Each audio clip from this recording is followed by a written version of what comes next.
वाढदिवसानिमित्त जो पॅनल लावला होता त्यावरनं बऱ्याच चर्चा टीका सर्व केलं जात आहे. कशा पद्धतीने तुम्ही या सगळ्या टीकांकडे बघता?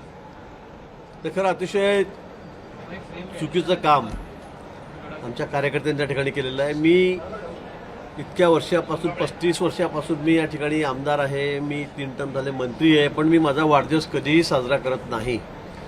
मी 2 दिवस आधी सगळ्यांना सांगून येतो, वर्तमानपत्रातूनही कळवतो बाबा मला कोणी भेटायला येऊ नये, कोणी बुके आणू नये, मी कधी केक कापला नाही आणि मी 2 दिवस माझा फोनही बंद ठेवतो. सुरुवातीपासून आहे. यावेळेला मी वर्तमानपत्रातून जाहिरात देऊन, कारण वर्तमानपत्र म्हटलं की तुम्ही सांगता वर्तमानपत्रात जाहिरात देऊ नका, आमचं नुकसान होतं, आणि म्हणून मी त्या दिवशी त्यांना पैसे देऊन जाहिरात छापायला लावली किंवा मी कोणालाही भेटणार नाही, तुमचं माझ्यावर प्रेम आहे, धन्यवाद, पण या ठिकाणी आपण चांगलं विधायक काम या दिवशी करावं, झाडं लावावी. गेल्या वर्षी जवळपास 5,500 6,000 रक्ताच्या बॉटल आम्ही त्या ठिकाणी कलेक्ट केल्या त्या वाढदिवसाच्या निमित्ताने.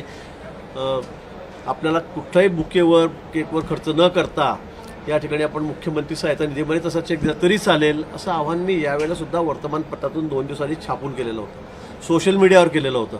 पण एका हौशी कार्यकर्त्याने त्या दिवशी, म्हणजे मी तर 2 दिवस बाहेर निघून गेलेलो होतो, थांबतच नाही मतदारसंघात जिल्ह्यात, आणि त्या एका हौशी कार्यकर्त्यांनी 66 फुटाचं पॅनर हे त्या ठिकाणी जळगावमध्ये एका ग्राउंडवर त्या ठिकाणी बनवलं.